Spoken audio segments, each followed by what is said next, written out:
are entering that time of year when yeah. we're starting to watch the storms. I think there's one down near Mexico too. Well, and I mean, the Gulf of Mexico is bathwater essentially at this Right. point. It's so warm, and yeah, I'll have to see if I think it might be in the Eastern Pacific. Yes. Yes. Yeah. So, you know, it becomes active, and the Eastern Pacific typically is a little more active earlier than the Atlantic by about 2 weeks or so. Okay. Let's talk about that, and let's also talk about how that may impact those areas that are flooded in Texas, and how we could also see some big changes in our forecast here.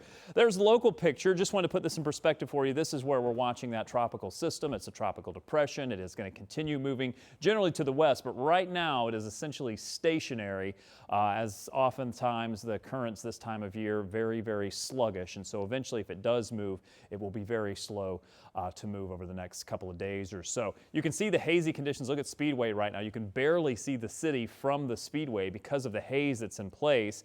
Most locations are reporting visibility that's down around 5 to maybe 6 miles. The default value here is 10, but usually you can see about 20 miles with nice clear skies with no issues. The smoke that's in place, you can make it out in the larger picture from the visibility, just where you have the lower numbers, but of course we've been showing you this map. And this is going to change a little bit. Now, I do think the worst of the today and tomorrow will be where we are right now. This should ease a little bit by tomorrow morning, although the air quality in the morning typically is a little bit lower just because the atmosphere is settled and hasn't gotten kicked up again. It will do that during the day tomorrow, but at some point we expect that to move to the east, and we should get some improvement by late Tuesday. Here's the problem. There's a front that's arriving at some point, and that may come with another round of some smoke as we get into Tuesday afternoon. The forecast looks great. If you had the smoke that wasn't here at all, it'd be beautiful. But unfortunately, that is going to add a little bit of a concern here as we have some pretty nice days ahead. They're just going to come with that wildfire smoke. Future track is going to show nice conditions. Tomorrow, mid to upper 80s expected. As we get into Tuesday, we have a chance for some storms early in the day. This is part of that boundary that's going to move through here.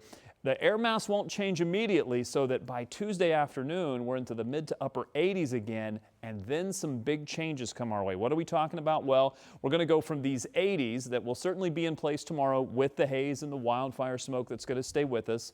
Outside of that, overall a nice day. Then you do 89 for Tuesday, but look at this. We're going to drop 10 degrees off of the forecast highs as we look to Tuesday into Wednesday. That's that front that moves through. And not only is it going to bring us cooler air, but look at the dew point. It's going to drop. The humidity is going to go away almost completely. And how can you tell that? I know I tell you all the time, but look at your overnight low temperatures. How about a 59 for Thursday morning? That is going to feel very crisp and cool. And that air mass should stay with us at least through Friday. After that, we'll start to see the temperatures begin to warm back up into the weekend.